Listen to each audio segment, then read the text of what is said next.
안녕하세요. 한국 애니어그램 이야기TV 써니입니다.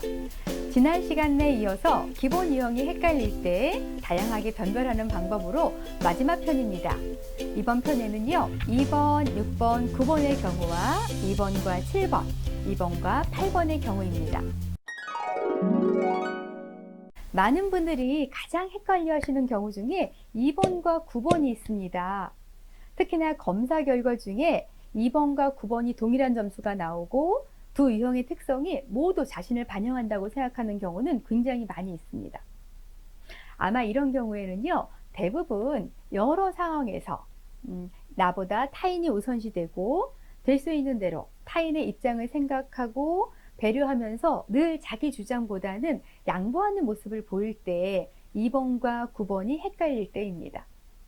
이때 2번은요, 타인들에 대한 관심과 소유 욕구로 인해서 타인이 원하는 것에 초점을 맞추거나 타인의 인정과 사랑에 행복을 느끼게 되지만 9번은 갈등 사항을 회피해서 평화를 지키는 것에 초점을 두어 자신과 함께하는 모두가 행복을 지켜나가는 것을 중요하게 생각합니다.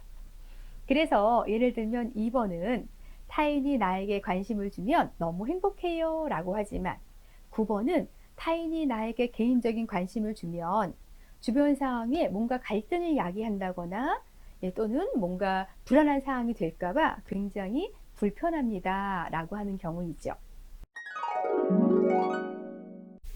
다음에 6번과 9번이 헷갈릴 때는요, 아마 6번이 9번으로 헷갈리는 경우보다 9번이 오랫동안 스트레스에 노출되어 있거나 코로나 같은 불안한 상황에 놓여 있을 때 6번의 약점으로 인해 걱정과 불안이 많아지는 경우 9번인데 6번 같아요 라고 하고요.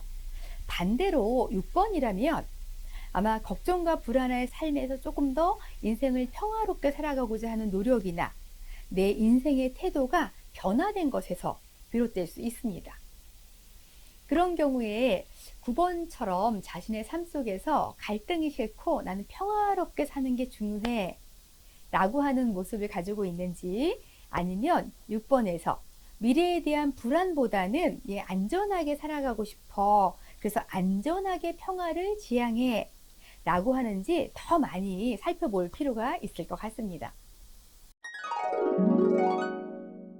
그러면서 2번과 6번과 9번 유형이 전부 비슷하게 느껴지는 분들은요, 아마 현재 삶에서 나는 인간관계, 대인관계가 가장 중요해 라고 생각하는 경우입니다. 또는 대인관계에 문제를 경험하고 있을 수 있겠죠. 이런 것들은 모든 상황에서 내 인생에 가장 중요한 것을 인간관계로 보는 경우가 많이 있다는 겁니다.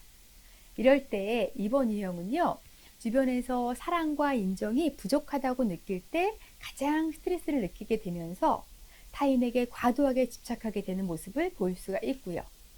6번은 안전하고 확실한 삶을 원하기 때문에 위험한 상황이 되면은 스트레스를 더 많이 느끼면서 이런 불안한 상황에서 빨리 확실한 결과를 찾으려 하다 보니까 과정을 무시하게 되는 경우가 생깁니다.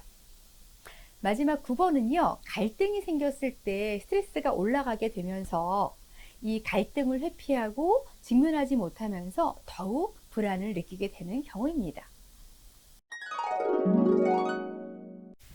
다음은 2번과 7번이 비슷한 경우입니다.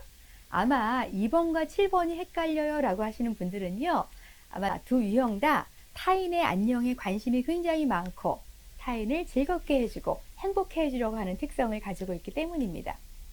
그러다 보니 주변으로부터 좋은 부모, 좋은 친구, 좋은 자녀들의 모습을 보이면서 다른 사람이 좋은 사람으로 보여지는 모습이 아마 그 유형이 헷갈릴 때입니다. 여기에서 2번은 자신이 사랑을 얻어내려고 하는 것에 초점을 두고 있습니다.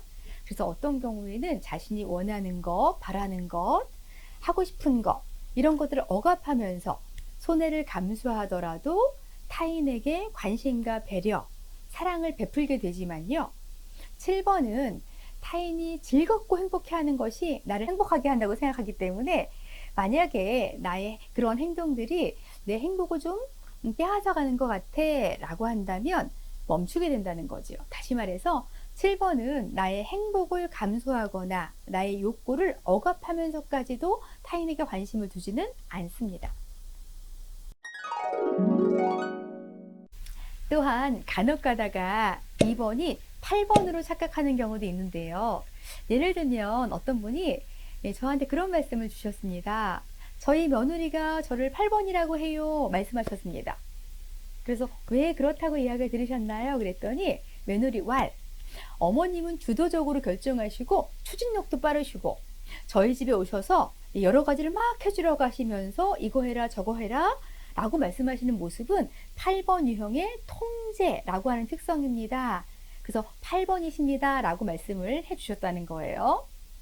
그래서 제가 여쭤보았습니다. 어머님은 왜 결혼시킨 아들을 통제하시나요? 했더니 그분이 말씀하셨습니다. 통제하는 것이 아니라요. 저는 정성 들여 키운 아들에게 더 많은 도움을 주면서 우리 아들과 며느리가 잘 살았으면 좋겠어요. 그래서 저는 더 많은 것을 해주려고 이것도 해주고 저것도 해주는데 며느리는 통제한다고 느꼈나 봐요.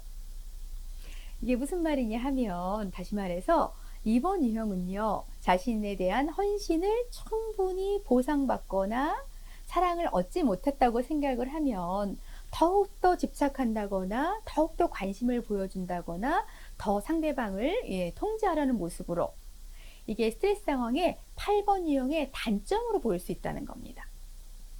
그래서 우리 애니어그램에서는요. 어떤 행동을 하느냐도 중요하지만 그 행동의 동기가 무엇인가가 중요합니다. 그래서 통제라고 하는 단어를 볼 때는 8번 같지만 왜 통제하고 있을까? 사랑과 관심을 더 많이 얻어내려고 지속적으로 관심과 사랑을 얻어내려고 하는 모습이 통제로 비춰지는구나 라고 할 때는 2번의 모습이라는 거지요. 자, 그래서 우리가 애니어그램에서 말하는 다양한 유형의 특성들을 내 안에 가지고 있지만 그 안에 동기가 어떤 것인지를 좀 잘 내면의 탐색을 통해서 자신의 유형을 찾기를 바라겠습니다. 그래서 5편에 걸쳐서 기본 유형이 헷갈려요 라고 할 때 변별법에 대한 이야기를 드렸는데요. 다음 편부터는 애니어그램의 기초편으로 찾아뵙도록 하겠습니다. 감사합니다.